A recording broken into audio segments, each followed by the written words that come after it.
മഹാരാഷ്ട്രയിൽ ബി.ജെ.പി പരിഭ്രാന്തിയിലാണെന്നും പരാജയഭീതിയാണ് നരേന്ദ്രമോദിയുടെ തിരഞ്ഞെടുപ്പ് റാലികൾ നൽകുന്ന സൂചനയെന്നും പ്രതിപക്ഷം.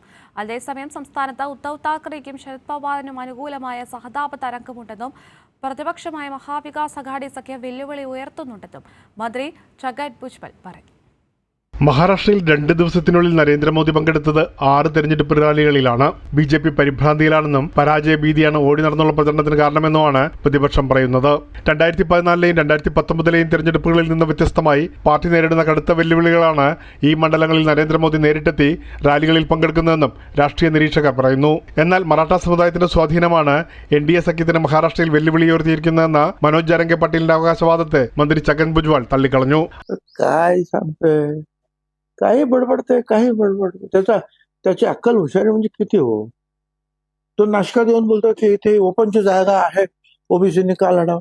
അതേസമയം സംസ്ഥാനത്ത് ഉദ്ധവ് താക്കറെയ്ക്കും ശരത് പവാറിനും അനുകൂലമായ സഹതാപ തരംഗമുണ്ടെന്നും മഹാവികാസ് അഘാടി സഖ്യം വെല്ലുവിളി ഉയർത്തുന്നുണ്ടെന്നും ഭുജ്ബൽ അഭിപ്രായപ്പെട്ടു.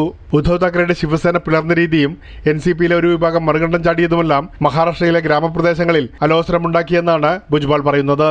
ഇത് അവരുടെ റാലികളിൽ പ്രകടമാണെന്നും ഭുജ്ബൽ ചൂണ്ടിക്കാട്ടി. 2022 നിലവിലെ മഹാരാഷ്ട്ര മുഖ്യമന്ത്രി ഏക്നാഥ് ഷിൻഡെയും ഒരു കൂട്ടം MLA-മാരും നടത്തിയ വിമത നീക്കം ഉദ്ധവ് താക്കറെയുടെ നേതൃത്വത്തിലുള്ള സംസ്ഥാന സർക്കാരിന്റെ പതനത്തിലേക്കാണ് നയിച്ചത്.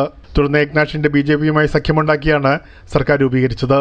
ഉദ്ധവ് താക്കറെയുടെ പിതാവ് ബാൽ താക്കറെ മണ്ണിന്റെ മക്കൾ വാദമുയർത്തി സ്ഥാപിച്ച ശിവസേനയെ 2ആയി വിഭജിച്ചായിരുന്നു ഈ നീക്കം. പ്രേംലാൽ, കൈലി ന്യൂസ്, മുംബൈ.